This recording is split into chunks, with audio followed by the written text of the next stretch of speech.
आकांक्षा और अमित की नई नई शादी हुई थी। आकांक्षा कॉल सेंटर में कार्य करती थी, वहीं अमित बैंक में क्लर्क था। अमित और आकांक्षा की दिनचर्या लगभग एक जैसी थी। दोनों सुबह ही वक्त में कार्य करते थे और एक ही समय पर आते थे। शनिवार की शाम थी। अमित पड़ोस में अपने मित्र से मिलने चला गया। आकांक्षा खाना बना रही थी। उसका खाना बनाने से पहले ही अमित वापस लौट आया था। खाना खाते हुए उसने आकांक्षा को कहा कि मैं फिल्म की टिकट लेने जा रहा हूँ, तुम तैयार रहना। आकांक्षा ने कहा ठीक है। अमित अपने कमरे में गया और उसने अलमारी से अपना बटुआ निकालकर जेब में रखा और चला गया। सिनेमा हॉल की खिड़की पर जब उसने टिकट के लिए बटुआ निकाला तो देखा उसमें 500 रुपये कम थे। उसने सोचा आकांक्षा ने लिए होंगे। टिकट लेकर अमित घर आ गया। आकांक्षा तैयार हो रही थी। अमित ने उससे पूछा, तुमने मेरे बटुए से 500 रुपये निकाले थे क्या? नहीं, आकांक्षा बोली। अमित बोला, फिर कहाँ गए रुपये? कहीं खर्च किए होंगे, ध्यान से निकल गया होगा, आकांक्षा ने कहा।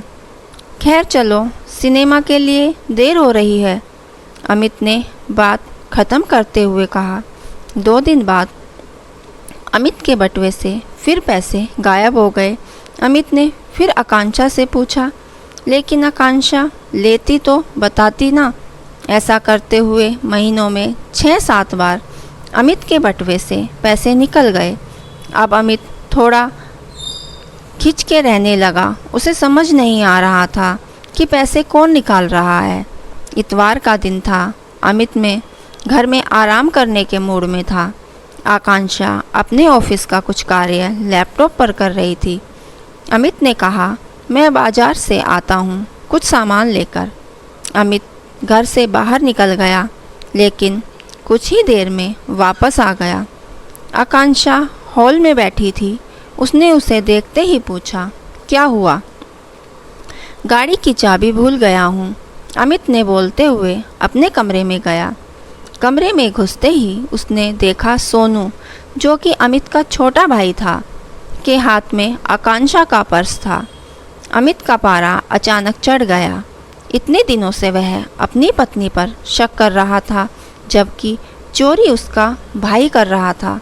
उसने खींच के एक थप्पड़ सोनू को जड़ दिया। आकांक्षा दौड़ती हुई कमरे में आई।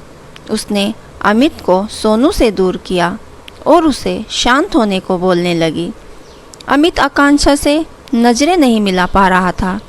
उसने लगभग रोते हुए कहा कि मेरे भाई के कारण मैं तुम्हें शक की नज़रों से देख रहा था।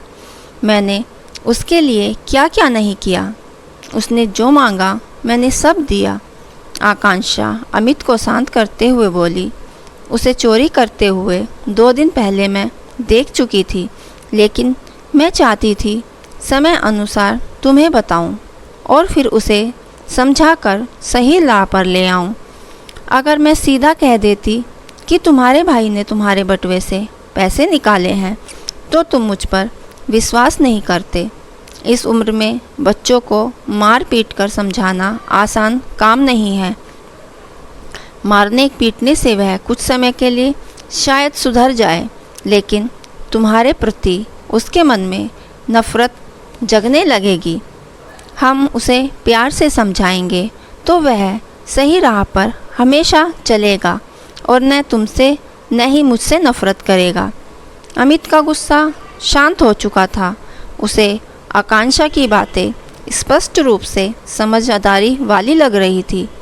उसने आकांक्षा से कहा, मैंने कोई पुण्य किया होगा जो मुझे तेरे जैसी पत्नी मिली। आकांक्षा के बाद यह बात सुनकर अमित की आकांक्षा के गाल लाल हो गए। दोस्तों, हमारी कहानी कैसी लगी हमें ज़रूर बताइए और हमारे चैनल को सब्सक्राइब और हमारे कहानी को लाइक करना ना भूलें। कहानी सुनने के लिए दिल से धन्यवाद।